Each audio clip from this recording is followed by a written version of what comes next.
आप सभी को मेरा मैत्रीपूर्ण नमो बुद्धाय जय भीम। मैं आप सभी का स्वागत करता हूँ अपने इस यूट्यूब चैनल में जिसका नाम है एक कदम बुद्ध के धम्म की ओर में। और हम बुद्ध और उनका धम्म डॉक्टर बाबा साहब अम्बेडकर द्वारा लिखित किताब समझ रहे हैं। ये इसी कड़ी का ये 16वां भाग है। तो हमने इससे पूर्व देखा कि सिद्धार्थ किस तरह यानी कौन सी परिस्थिति उसके गृह त्याग को यानी घर छोड़ने के लिए उसको कौन सी परिस्थिति ने मजबूर किया, क्या क्या घटनाएं घटित हुई, ये सब हमने देखा। आज हम देखते हैं कि सिद्धार्थ का जो सेवक है तो राजकुमार और उसका सेवक ये हम आज देखेंगे। और इसके साथ ही देखेंगे कि उसका जो सेवक है छन्न, उसकी वापसी ये भी हम देखेंगे। तो अनोमा नदी के तट पर जब सिद्धार्थ ने सब लोगों को कहा कि मैंने बहुत कोशिश की लेकिन मैं शाक्य और कोलीय इनके बीच में जो झगड़ा चल रहा है तो वो मैं छुड़ा नहीं सका, तो इसीलिए आप कोशिश करिए और जो सत्य है यानी शांति के पक्ष की तरफ आप जनमत जो है एकत्रित करिए, जनमत को उनका मार्गदर्शन करिए और जनमत संकलित करिए शांति की पक्ष के ओर में। तो सब लोग लौट गए। फिर जो है छन्न जो है राजकुमार का जो सेवक था वो सिद्धार्थ के साथ में ही आगे चलता रहा। छन्न और सिद्धार्थ का जो एक घोड़ा था कंठक, ये तीनों जो है रास्ते में चल रहे थे। और अनोमा नदी के तट पर जो है छन्न सिद्धार्थ के साथ में चल रहा है। तो बहुत समय चलने के बाद में सिद्धार्थ बोलते हैं कि अब छन्न तुम्हें लौट जाना चाहिए, तुम लौट जाओ। मैं तुम्हारे इस सेवा से बड़ा ही प्रसन्न हुआ हूँ। मेरे पास तुम्हें देने के लिए कुछ भी नहीं है, तुम्हें अब घर लौट जाना चाहिए।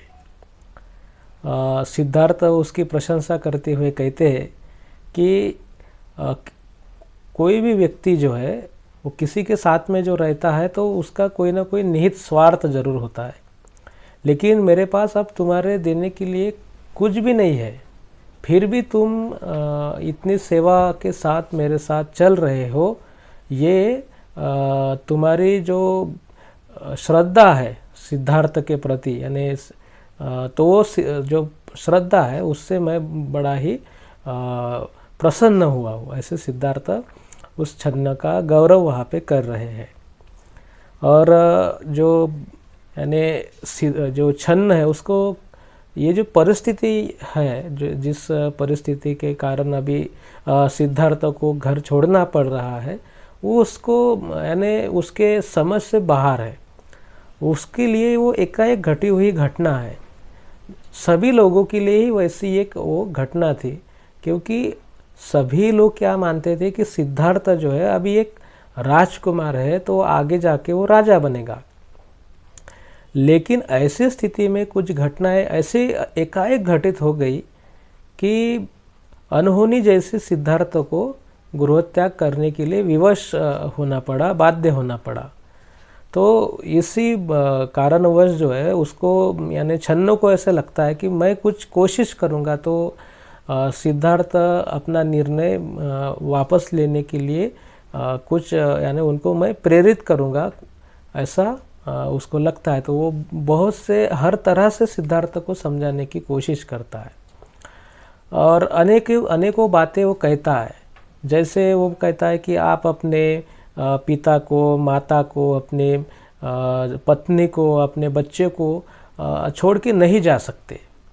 जो लोग कृतज्ञ होते हैं, जो लोग जुआरी होते हैं, जो अधर्म में विश्वास करते हैं, ऐसे लोग जो है वो इस तरह से जो है अपनी जवाबदारी छोड़ के चले जाते हैं।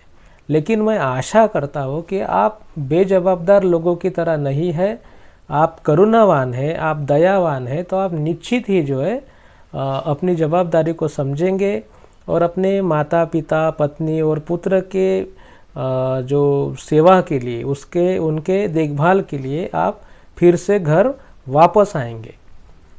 लेकिन सिद्धार्थ कोई ऐसी बात तो नहीं हुई थी कि वो अपने घर परिवार के लोगों से नाराज होके उसको घर छोड़ना पड़ा है।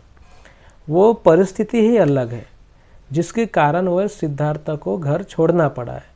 तो वो बोलता है कि तुम जो है तुम घर जाओ, यानी सिद्धार्थ छन्नो को बोलते हैं कि तुम वापस जाओ, राजमहल चले जाओ और वहाँ उनके माता पिता और पत्नी को समझाओ कि आप सब लोगों के स्नेह में कोई कमी है, इसलिए सिद्धार्थ ने घर छोड़ा, ऐसा नहीं है।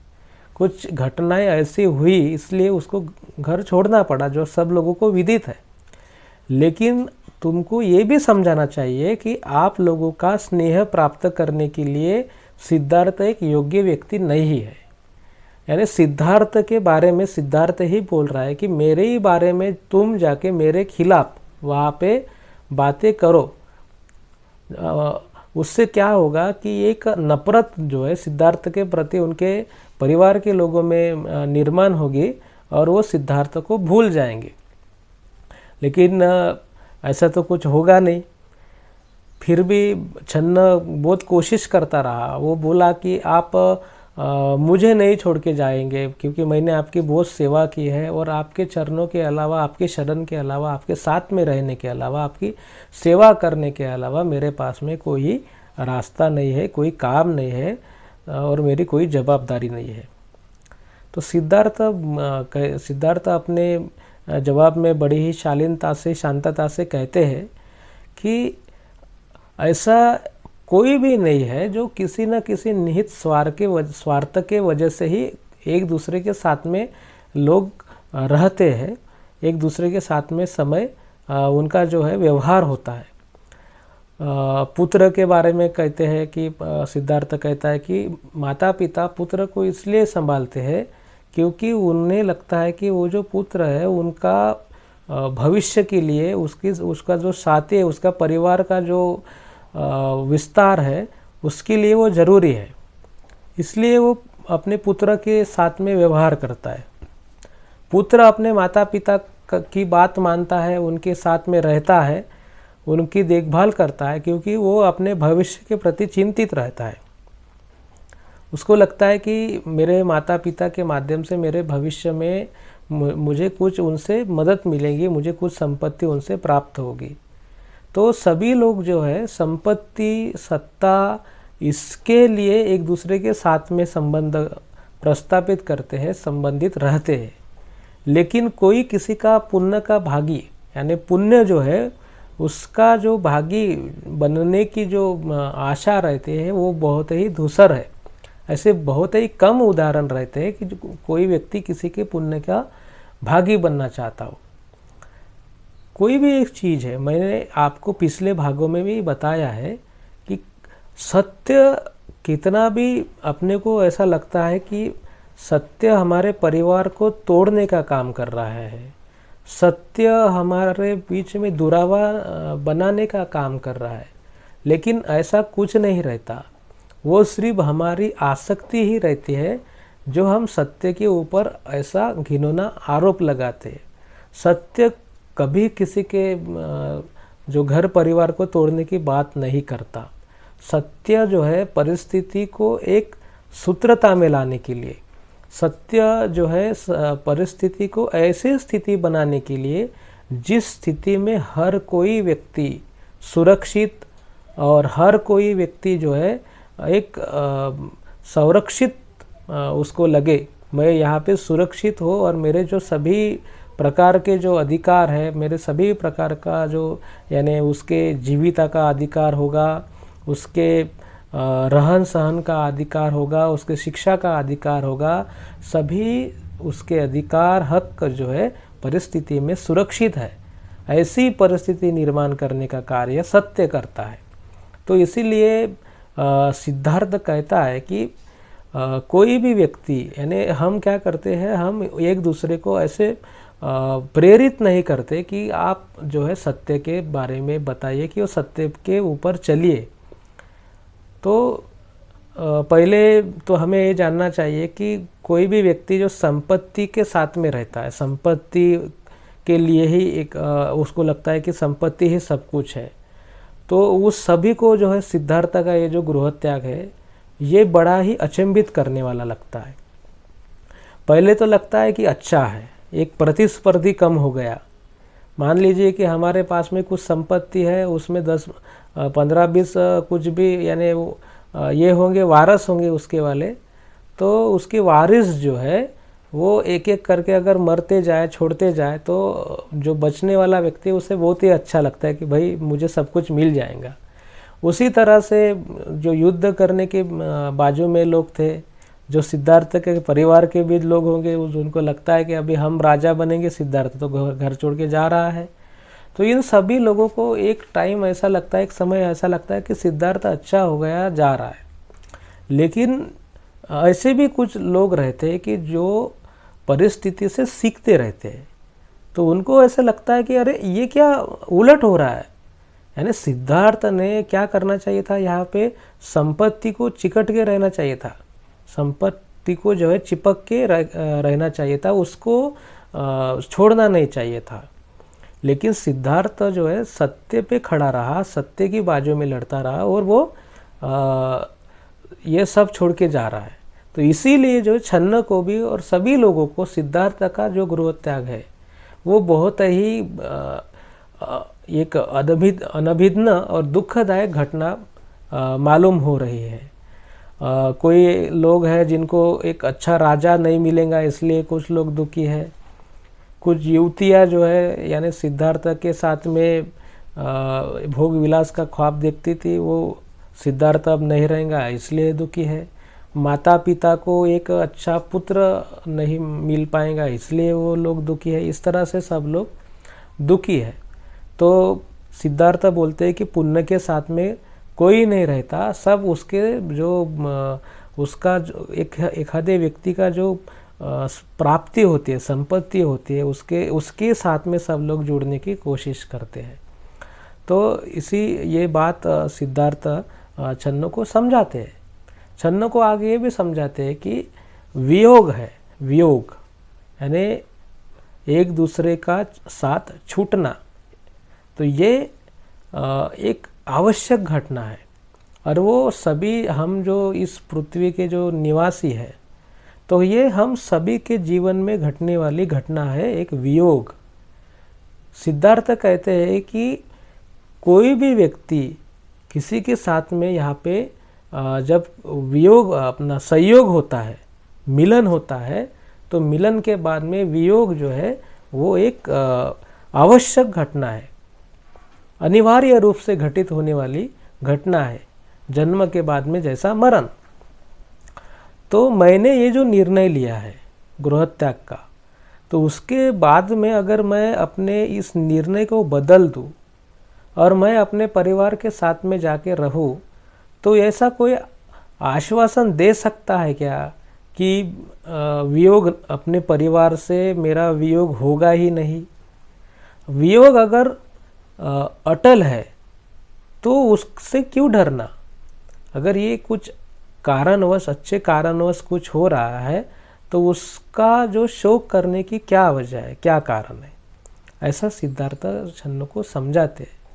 मैं चलो मान भी लिया जाए, मैं अगर घर चला भी गया तो मृत्यु के कारण हम लोगों का वियोग अटल ही है।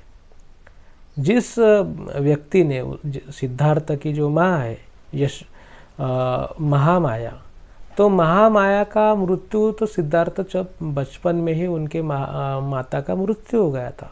तो सिद्धार्थ कहते हैं कि जिसने इतनी पीड़ा से मुझे जन्म दिया, मेरे लिए पीड़ा सहन की, वो मेरी माँ अभी मेरे लिए कहाँ है और मैं उसका बेटा अभी कहाँ हूँ। इस ऐसी बातें जो है सिद्धार्थ बड़ी गहन बातें सरल भाषा में छन्न को समझा रहे हैं। और वियोग एक अनिवार्य रूप से घटित होने वाली घटनाएं है, ये वो सिद्धार्थ जो है छन्न को बता रहे हैं और छन्न को लौट जाने के लिए कह रहे हैं। छन्न को ये भी कह रहे हैं कि तुम्हें अगर घर जाने के बाद में भी तकलीफ होती है तो तुम वापस लौट के आ जाना। तो ऐसी स्थिति में बार बार समझाने के बाद में जो है वो जो पशु भी जो है कंठक, सिद्धार्थ का प्यारा घोड़ा, उसको भी बड़ा ही दुख हो रहा है कि हम यानी सिद्धार्थ ने वो परिव्राजक का वेश लिया है और वो उस पे घोड़े पे सवार भी नहीं हुए हैं। तो सिद्धार्थ के जो इस निर्णय के बारे में उस कंटक को भी थोड़ा समझ रहा है, क्योंकि लोग भी रो रहे हैं, तो उसके भी मन में बड़ा ही दुख हो रहा है। सिद्धार्थ कंटक के पीठ पर थपथपाते हैं और कहते हैं कि तुम्हें भी तुम्हारे अच्छे कर्मों का फल जल्दी ही मिलेगा। ऐसी स्थिति में कंठक को लेकर फिर जो छन्न है वो वापस लौटने की दिशा में हो जाता है, पर लेकिन उसका मन नहीं मानता। वो बार बार लौट के बार बार पीछे देख के सिद्धार्थ को उस परिव्राजक के वेश में उसको प्रणाम करता है और वापस लौटने की भरसक कोशिश करता है, लेकिन उसका मन नहीं मानता। सिद्धार्थ अब आगे की ओर चल पड़े और छन्न पीछे की ओर चल पड़ा, वापसी की ओर। तो वो पड़ते हुए, गिरते हुए, संभलते हुए और रुदन करते हुए, रोते हुए, चीखते हुए, चिल्लाते हुए उस कंटक को लेके कपिल वस्तु की ओर चल रहा है। यहाँ पे हम देखते हैं छन्न की वापसी। तो जो ये रास्ता एक दिन में छन्न पार करता था, वो रास्ता छन्न को पार करने के लिए 8 दिन लग गए। वो सोच रहा है कि मैं किस तरह से जाके यानी ये बातें जो है बताऊँ कि सिद्धार्थ नहीं आया। सिद्धार्थ का निर्णय बहुत ही कठिन है, उसने दृढ़ निश्चय किया है, मैं किस तरह से उसको समझाऊँ। ये बात छन्न को समझ नहीं आ रही। छन्न ने सिद्धार्थ से कहा भी था कि आप बोलते हैं कि आप जाके तुम जाओ और घर जाके कहो कि वो आप लोगों के प्यार के लिए, स्नेह के लिए पात्र नहीं है। लेकिन कौन मानेगा ये बातें? छन्न को सवाल करता है।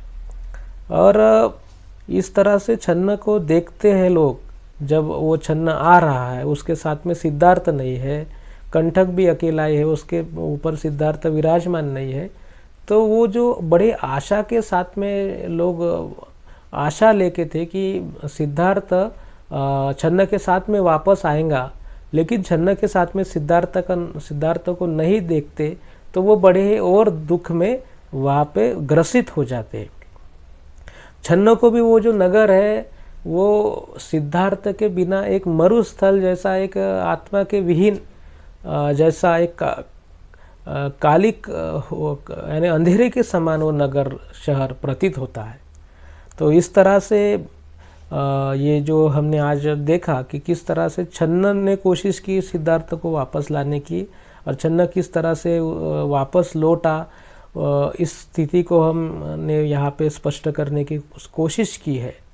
मैं आशा करता हूँ कि आपको ये जो चीज़ें समझ में आई होंगी, क्योंकि ये ऐसी चीज़ है, क्योंकि अच्छे यानी सही तरीके से अगर जीवन जिए, तो सिद्धार्थ ने सही तरीके से जीवन जीने की कोशिश की है, और जो सत्य है उसके साथ में वो डटा रहा, भला ही कितनी ही विपत्तियाँ और वियोग हो। क्योंकि सिद्धार्थ को ये पता है कि मिलन और वियोग, संयोग और वियोग, ये चीज़ें इस पृथ्वी पर अनिवार्य रूप से घटित होती है, और संसार ऐसे ही चलता है। सिद्धार्थ ने इसको अपने छन्न को कहा है कि संसार का ये नियम है और संसार इसी हिसाब से चलता है। हमें एक दूसरे के प्रति आभार व्यक्त करते हुए, और जो व्यक्ति जो है एक यानी जो संयोग होता है, यानी कोई मिलन होता है, तो अगर हम ये मान लिए कि वो परमानेंट है, वो स्थायी रूप से अभी हमारा वियोग होगा ही नहीं, हम उस पर हमारा अधिकार जमा के बैठते हैं, तो वो उसके दुख का कारण होता है। जब भी कभी हमारा संयोग होता है, हमें कुछ चीज़ें मिलते हैं, तो हमें तभी समझ जाना चाहिए कि ये हमारे जीवन में वियोग के लिए ही आई है, नष्ट होने के लिए हमारा आई है, हमारे से दूर होने के लिए ही आई है। तो हमें उसके प्राप्ति के समय ही ऐसे सोचना चाहिए, नहीं तो हम उस पर आसक्त होते हुए उस पर अपना अधिकार जमाने की कोशिश करते हैं, और ना हम उससे दूर, ना उसको हमसे दूर जाने के लिए हम तैयार होते हैं। तो आशा करता हूँ ये भाग आपको समझ में आया होगा, और कुछ चीज़ें जो है अगर आपके समझ में नहीं भी आती होंगी तो आप नीचे कमेंट बॉक्स में उसको लिखिए, हम उस पर जवाब देंगे, उस पर चर्चा करेंगे। और बाकी जो वीडियो हम डाल रहे हैं बुद्ध और उनके धम्म के बारे में, वो इस आई बटन पे दी है, वो अभी चेक करिए, देखिए, पहले भाग से देखिए।